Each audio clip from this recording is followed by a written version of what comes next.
Hello, I'm Arik Johnson, CEO at Aurora WDC. For many years, intelligence professionals have been using KITs, or key intelligence topics. However, the disconnect has been in how to apply those KITs against the analytical methods that are going to drive their business decisions. I'm joined today by Dan Mulligan, Department of Intelligence Studies at Mercyhurst, and Aurora's very own Arik Johnson and Craig Fleisher. Let's get started.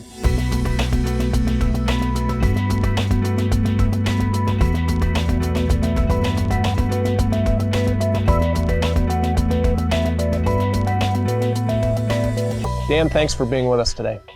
You've been around the intelligence industry for a very long time as faculty and in other capacities.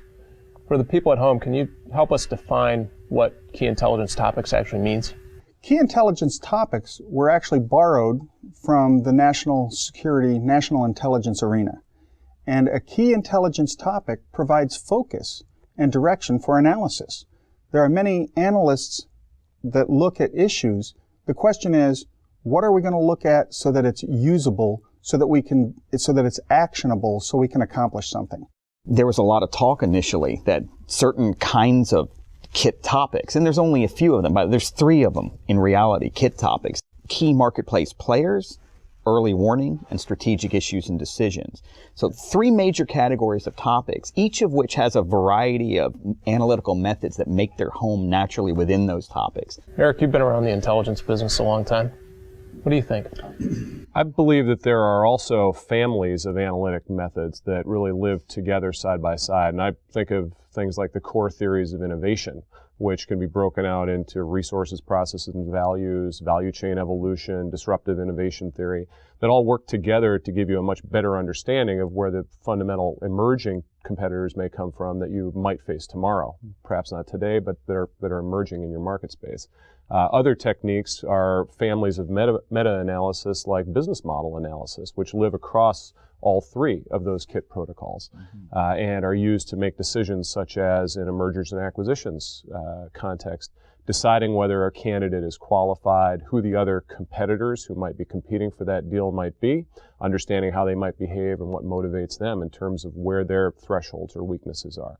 I think it's important to understand that across the KIT protocols themselves, these families of meta-analyses really make it possible for us to tell our decision makers things that they couldn't understand on their own. And that's what's so exciting about KITs+1, is that we've now added a 4th protocol that refers to the very analytical fitness of the analysts themselves and equips that analyst with the wherewithal and conditioning to really do the best job they can possibly do. Mm-hmm. I think about many of our clients who oftentimes struggle just defining the KITs, thinking about the questions, sub-questions within each of those topics. As Craig, you said early warning, key players, strategic issues.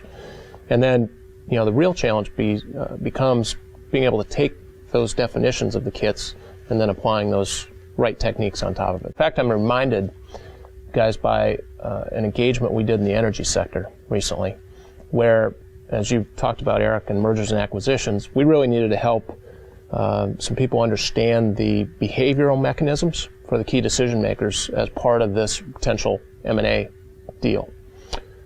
Where does M&A fit into alignment with that business problem as it coincides with the KITs and the right analytical techniques to come about with it? I mean, ultimately, it's going to depend on what they need to know about the M&A situation. And of course, every one of these is going to be unique. And this is one of the things that we constantly try to reinforce with analysts. There are some that you'll be applying far more often than others. There are some that you'll be applying early in processes, others that you might be applying later. An acquisition represents a capture of assets, whether those are human, capital, technological, market access. And it really fills a gap for the acquirer that they were unable to fill organically, and in other words, build themselves, or that it was a faster route to that result. Acquisitions as an event in business then need to be looked at as what are the decisions along that event horizon that we really need to look at and determine from an analytic standpoint whether or not a certain acquisition candidate or even a family of acquisition candidates might be a qualified candidate for us to pursue. Once we've qualified that candidate and used the methods that we've answered our key intelligence topics and questions to satisfy, we can then move to the next stage of analysis and really gain a better understanding of what their financial wherewithal and the valuation of that acquisition candidate is. Because of course, capital deployment is really the make or break of any acquisition. What are we talking about with a merger and acquisition? Are we at the phase where we're considering a merger and acquisition, and whether or not the company cultures will mesh, whether or not we have the resources to accomplish this, or there's an appropriate timeline? That would require a different methodology than from what Arik was saying, where maybe we're looking a little bit more down the line in the future. So are we looking more strategically as to how we approach this? And one kit can actually lead to several projects. I have many students that say, I've done my project and now I'm done. And we know that intelligence is never done. A good analytic project is going to be the birth of the next project.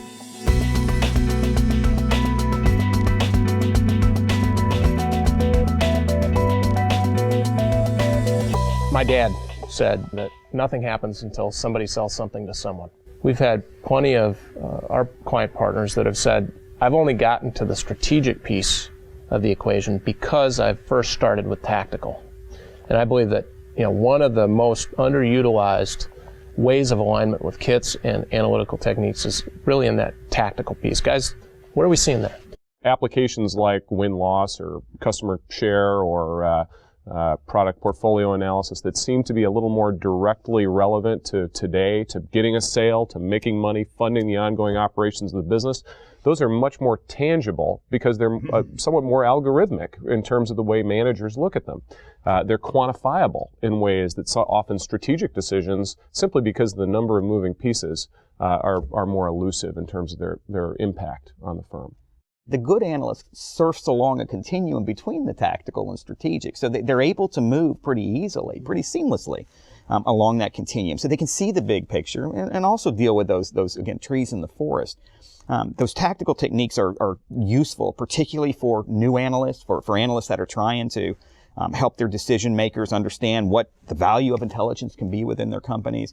And those strategic ones will be important too, but for most, at least early analysts, and the ones that are newer to their company, ones that are just establishing relationships with their decision-making clients, those tactical ones are going to be far more valuable for them.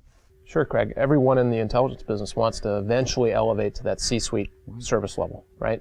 So how do they get there? One of the best ways, again, is being able to use more than most of our analysts use today. One of the things that we find is there are a limited number of techniques that most of our competitive intelligence professionals use. By that number, somewhere between 6 and 8, according to the research we've done over the last 10 years. So again, a good analyst, been doing it for 5 years, probably uses 6 to 8 techniques over the course of a year. Seasoned analysts will use dozens, and again, not 6 to 8, but 3 times that number, probably 3 to 4 times that number. So one of the things that they do to move towards that C-suite is they begin to enlarge the range of techniques that they can apply. They can enlarge the sequence of applications of those techniques that they can apply. They're able to deal with not only all 3 categories of kits, but able to apply a variety of methods within each of those categories.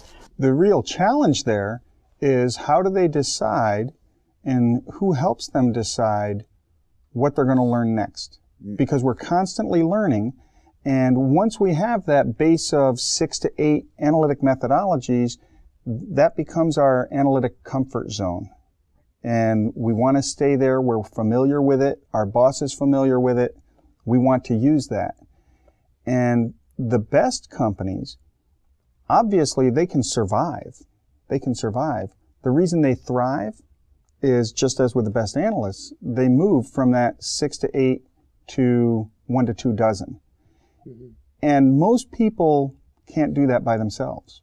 To go from 6 or 8 to 1 or 2 or 3 dozen methods takes a lot of training and practice and all these different variables that you have to build into your process. By being able to elevate, by aligning those analytical methods, that's really where I think we're gonna find the next generation of intelligence analysis going, and really being able to help elevate, companies around us to those next levels. The problem with kits is that they're almost always misapplied.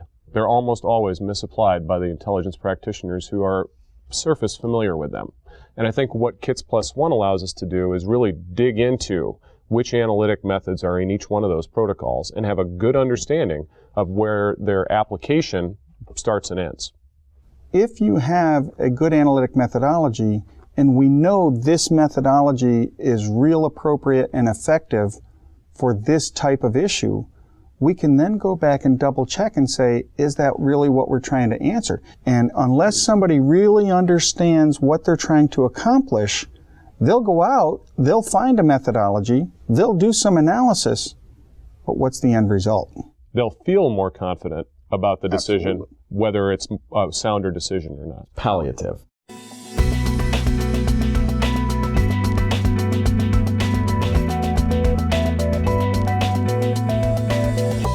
Okay, guys, we've talked about a lot of pretty sophisticated stuff here. But for the viewers at home who still just struggle with putting their topics and sub-questions on paper, what advice do we have for them? Think about the end result. What is the end result? What is the objective of the intelligence assignment or engagement that we're going for? Do we want to understand how to equip our firm with an asymmetric advantage vis-a-vis another competitor? Does it have anything to do with competitors in the market today? Or is this something about a growth opportunity where we're creating a new marketplace?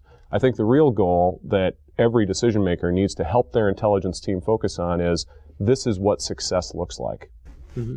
And that's done through dialogue. It's done through building relationships. So there needs to be that tight relationship, that ongoing dialogue that the KITs process, by the way, helps to really galvanize and catalyze within the organization. That's what enables us to get to that place where we can really meet those decision makers' real needs over time. And by the way, those are going to change over time. So KITs itself and the application of KITs really allows us to get into that dialogical process to build a relationship between the intelligence analyst and the decision maker that over time works best for the organization. And in the national security intelligence community, they have an acronym, they have many, PIRs, Priority Intelligence Requirements.